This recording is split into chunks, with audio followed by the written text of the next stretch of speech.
पृथ्वी जिस पे हम रहते हैं, जो हमारे सौरमंडल का इकलौता नीला ग्रह है, वो आज से लगभग 5 बिलियन साल पहले स्पेस में महज एक डस्ट का क्लाउड हुआ करता था। जी हाँ, सिर्फ डस्ट पार्टिकल का एक बड़ा सा बादल, जिसमें जमीन, हवा, पानी इन सभी का कोई नामो निशान नहीं था। लेकिन फिर बादल से लेके एक सॉलिड स्फीयर में आखिर ये चेंज कैसे हुआ? क्यों काफी सारे वैज्ञानिक ये कहते हैं कि डस्ट के क्लाउड के बाद जो हमारा प्रोटो अर्थ बना था, वो हमारी आज की पृथ्वी से 4 गुना छोटा और लाल दहकते लावा से बना हुआ था। जब पृथ्वी इतनी छोटी थी तो इसमें इतना सारा मैस आखिर आया कहाँ से? और उस वक्त पृथ्वी पर सिर्फ लाल दहकता हुआ लावा ही हुआ था, तो फिर कैसे एक डस्ट का क्लाउड इतना गर्म हुआ और कैसे बाद में ठंडा हुआ, जिसकी बदौलत पृथ्वी पर पहला जीव पनप पाया। हेलो फ्रेंड्स, मैं हूँ आपका होस्ट आपके साथ, और आज हम यही सब जानने वाले हैं, आखिर पृथ्वी का जन्म कैसे हुआ। दोस्तों, आज से अराउंड 6 बिलियन साल पहले जहाँ हमारा आज सोलर सिस्टम जिस जगह पे है, वहाँ एक बड़ा सा डस्ट और गैस का क्लाउड हुआ करता था, बादल। और हम ऐसे ही डस्ट और गैसेस के क्लाउड को टेक्निकली नेबुला कहते हैं। ऐसे नेबुलास कई बिलियन ईयर्स में ब्लास्ट हो रहे स्टार्स और ब्लैक होल से निकले मैटर से बने होते हैं। जैसे जैसे हमारे इस नेबुला में अमाउंट ऑफ मैटर बढ़ता गया, वैसे वैसे इस नेबुला की ग्रेविटी भी बढ़ती चली गई और अपना नेबुला स्फेरिकल शेप में आने लगा, एक गोल शेप में। क्यों? क्योंकि हमारे पास एक इक्वेशन है ग्रेविटी का, जो है G=G(m)m/r2। इसमें हम क्लियरली देख सकते हैं कि ग्रेविटी और मैस डायरेक्टली प्रोपोर्शनल है। और उस वक्त स्टार्स की ब्लास्ट और ब्लैक होल से निकले मैटर से अपने नेबुला में मैटर बढ़ते जा रहा था, यानी कि मैस बढ़ रहा था। पर तभी हमारे नेबुला के नज़दीक मौजूद एक बड़ा सा स्टार सुपरनोवा में फट के तब्दील हो गया। उस ब्लास्ट से निकला शॉकवेव इतना स्ट्रॉन्ग था कि उसने अपने नेबुला के सेंटर ऑफ ग्रेविटी को ही कोलैप्स कर दिया और पूरे सिस्टम को एंगुलर मोमेंटम, यानी कि रोटेशन वाला मूवमेंट दे दिया। मतलब अब तक जो क्लाउड ऑलमोस्ट सर्कल जैसे शेप का था, वो एकदम से फ्लैट डिस्क जैसा बन गया, जिसमें कोई सेंटर ऑफ ग्रेविटी नहीं थी। सो अब जब सेंटर ऑफ ग्रेविटी ही नहीं थी सारे मैटर को पकड़ के रखने के लिए, तो नेबुला का सारा मैटर अलग अलग डिस्ट्रीब्यूट हो गया। पूरे डिस्क में जहाँ जहाँ मैटर काफी डेंस था, वहाँ वहाँ और भी ज्यादा मैटर गैदर होने लगा। क्योंकि किसी भी ऑब्जेक्ट की डेंसिटी बढ़ना, यानी कि उसका मैस बढ़ने से उस रीजन की ग्रेविटी भी बढ़ जाती है। और इसी ग्रेविटी की वजह से और मैटर जगह जगह पे गैदर होने की वजह से अपने नेबुलर डिस्क का सरकमफेरेंस, यानी कि परिधि सिकुड़ने लगी। छोटे सरकमफेरेंस का मतलब होता है इंक्रीज इन एंगुलर मोमेंटम। मतलब जो रोटेशन मोशन हमें मिला था वो और भी तेज हो गया।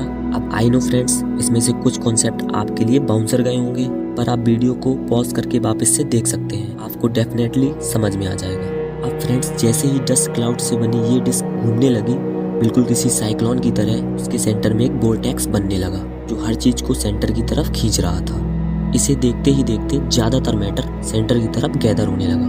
सेंटर में भीड़ इतनी ज्यादा बढ़ गई कि वहाँ का प्रेशर बहुत ज्यादा इंक्रीज हो गया। और जैसा कि हम जानते हैं, जो आई नो कुछ लोगों को नहीं पता होगा, पर फिर भी के-लुईस लॉ कहता है कि pressure is directly proportional to the temperature. यानी जब सेंटर में प्रेशर बढ़ा तब वहाँ का तापमान भी बढ़ गया। और इतना हाई प्रेशर और टेम्परेचर गैसेस और मैटर पर पड़ेगा तो भाई उन्हें आपस में रिएक्ट करने से कोई नहीं रोक सकता। इसलिए जब हाइड्रोजन गैस के अणु एक दूसरे के संपर्क में आए, तब उनके बीच न्यूक्लियर फ्यूजन हुआ और हीलियम मॉलिक्यूल्स बनने लगे। और ये वही रिएक्शन थी जो आज हमारे सन में देखने मिलता है। यानी बेसिकली इतनी देर से इंटेंस प्रेशर, न्यूक्लियर फ्यूजन और टेम्परेचर एक गर्म बेबी सन को पैदा कर रहा था। और इसके पैदा होते इस बेबी सन का नाम रखा गया प्रोटोस्टार।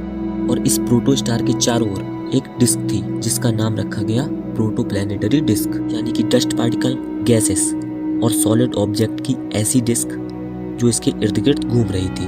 बिल्कुल उसी तरह जैसे सैटर्न प्लैनेट के अराउंड सॉलिड ऑब्जेक्ट, एस्टेरॉयड घूमते रहते हैं, बस यही चीज एक लार्ज स्केल पर।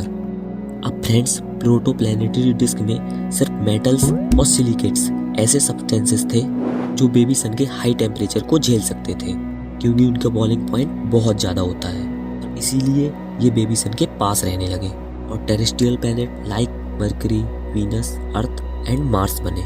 और जो मॉलिक्यूल्स बहुत ज़्यादा सेंसिटिव थे वो प्लैनेटरी डिस्क में बेबी सन से दूर रहने लगे। पर इन नाजुक मॉलिक्यूल्स की तादाद मेटल्स और सिलिकेट्स से बहुत ज़्यादा थी, इसीलिए वो बेबी सन से दूर गैस जाइंट्स जैसे जुपिटर, सैटर्न, यूरेनस और नेपच्यून बन गए। अब जब प्रोटो प्लैनेटरी डिस्क की जायदाद में बंटवारा ऑलमोस्ट हो चुका था, बचे कुछ मॉलिक्यूल्स जिन्होंने अब तक डिसाइड नहीं किया था कि वो किसके साथ जाना चाहते हैं, वो आज भी एस्टेरॉइड्स के फॉर्म में भटकते रहते हैं अपने एस्टेरॉइड बेल्ट, कुइपर बेल्ट और ओर्ट क्लाउड में। लेकिन फ्रेंड्स, क्या ये सब एकदम से हो गया था? जी नहीं दोस्तों, क्योंकि प्लैनेट बनने का प्रोसेस लाखों सालों में हुआ था और उस वक्त 5 टेरेस्ट्रियल प्लैनेट बने थे।